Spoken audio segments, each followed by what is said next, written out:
Phantom Blade Zero. Now, I've been wanting to talk about this game for a little while now, pretty much since the Sony State of Play happened, the PlayStation Showcase, whatever it was, I can't remember what it was called. Because this was easily the most standout games amongst a bunch of other cool stuff that they showed. For example, you know, we got our first actual in-game footage of Dragon's Dogma 2, and man, it looks freaking beautiful, and somehow this is the one game that I feel like I cannot stop thinking about. So first, I'm going to show you guys my reaction that I had when I first saw it, but I'll also go ahead and leave a timestamp here if you want to just go ahead and skip the reaction and hear what I have to say about it. Coney's Red Rocket, thank you for the 5 months. Wait, what is this? Does this look like a Souls-like to you guys? Just run away.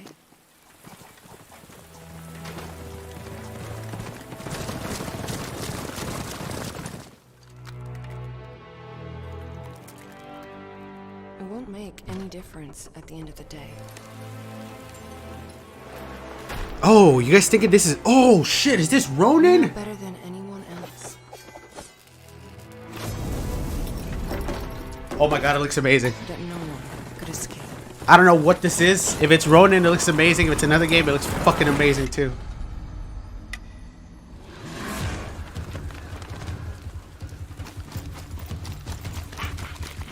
Everyone wears a mask. You too.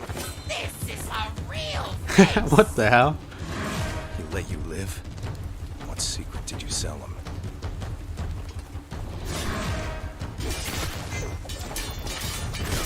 Ooh. Only a dead person can keep a secret.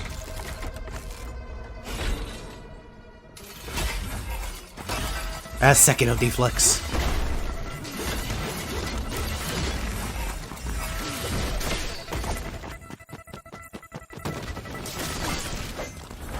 Going where? This damned place?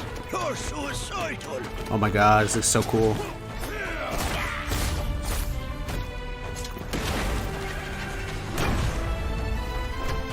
One last toast. And we're all done. That's not toast.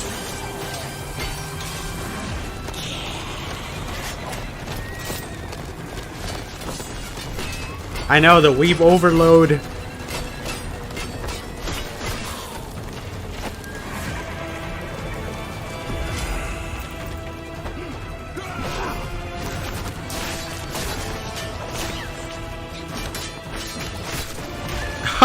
Oh, this is legitimately looking like one of the best games I've seen in a while, man.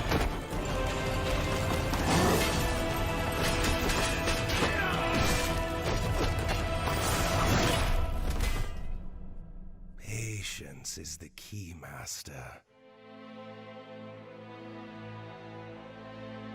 Time is not on his side. All we have to do is wait.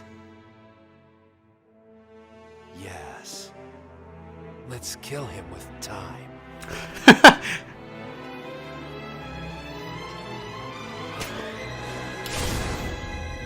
Phantom Blade Zero. Whoa. So not Ronin, not Team Ninja. Wow, that looks so good. You have only 66 days to live. That's one of the best looking games I've seen recently, man.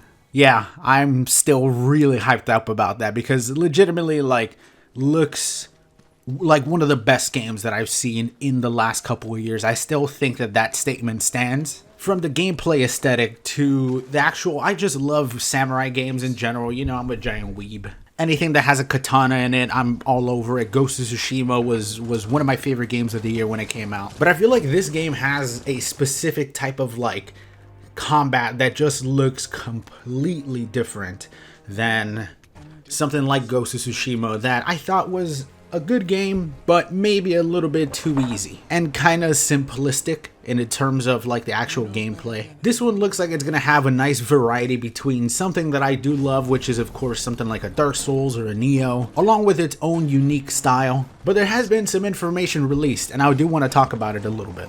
Now, one of the things that I did not know, by the way, is that this is actually a series that is pretty damn popular in China, but has never been released on any type of console.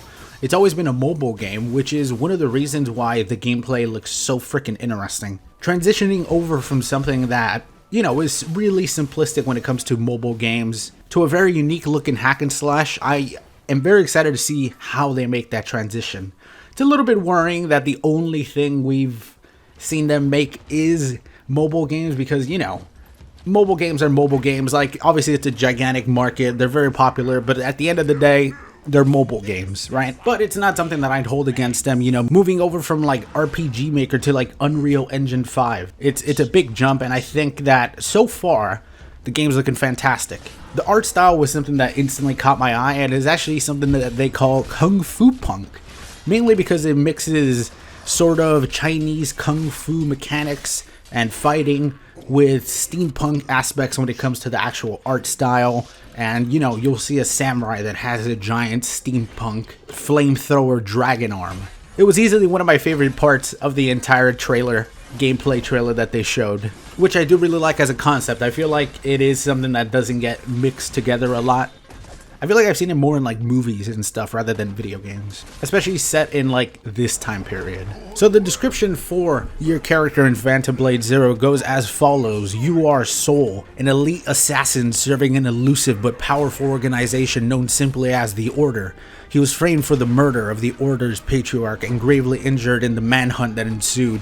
A mystic healer managed to save him from death, but makeshift cure only lasts 66 days. Man, they were so close to greatness there. So close. He must find out the mastermind behind it all before his time runs out against powerful foes and inhuman monstrosities. Honestly, the inhuman monstrosities was kind of why I thought it was a Team Ninja game. You know, they do that really well, and I would consider it a compliment if they were able to make me think that it was a Team Ninja game. But overall, it seems very unique to itself, especially with the mix of the steampunk aspect of it. Now, I love in the article that was released by PlayStation that they mentioned a lot of things that I love. I absolutely love Donnie Yen. One of my favorite genres of any time. I've watched so many goddamn kung fu movies. One of my favorite genres of movies. I love, you know, Jackie Chan is like one of my idols. So the fact that they're taking kind of martial arts inspiration from a lot of those things, especially from like popular pop culture, taking even aspects from John Wick. So even more of a reason if you're somebody like me who enjoys kung fu or martial arts movies, then this is probably going to be right up both our alleyways. So they also have a little bit something about the open world. It says that it is a semi-open world. We are aware that open world is the buzzword these days, but with limited resources, we would rather present you multiple maps of reasonable size and handcrafted, populated with diverse activities, instead of one huge, continuously full of repurpose/reuse assets. Now, I absolutely love that.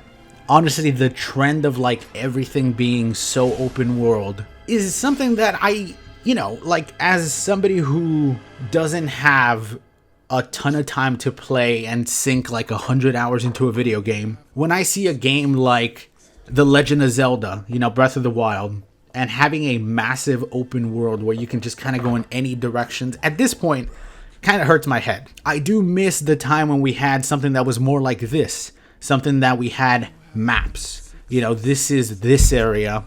If you look around, this area is not completely open world. You will find things that are cool to do. Some interesting side missions. Like, I don't want 25 fetch quests.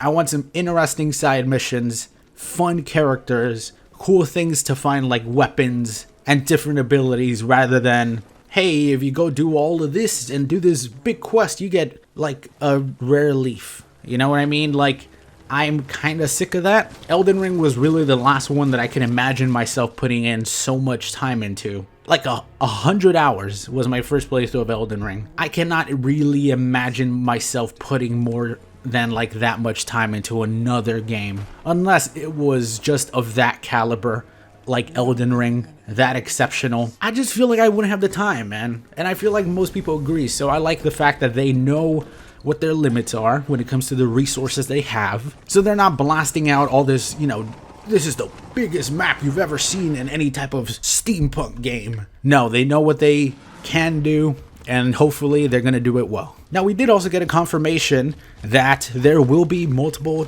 collectible weapons, armors, artifacts, skills. So for somebody like me who does kind of look around everywhere, which is another reason why some of these open world games are so hard for me, because I like exploring everything when it comes to those type of games.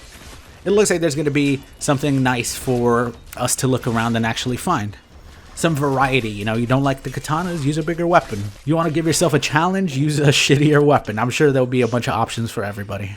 Now, interestingly enough, Souls-likes were actually mentioned, but it was more along the lines of them talking about something that they wanted to do uniquely to their game.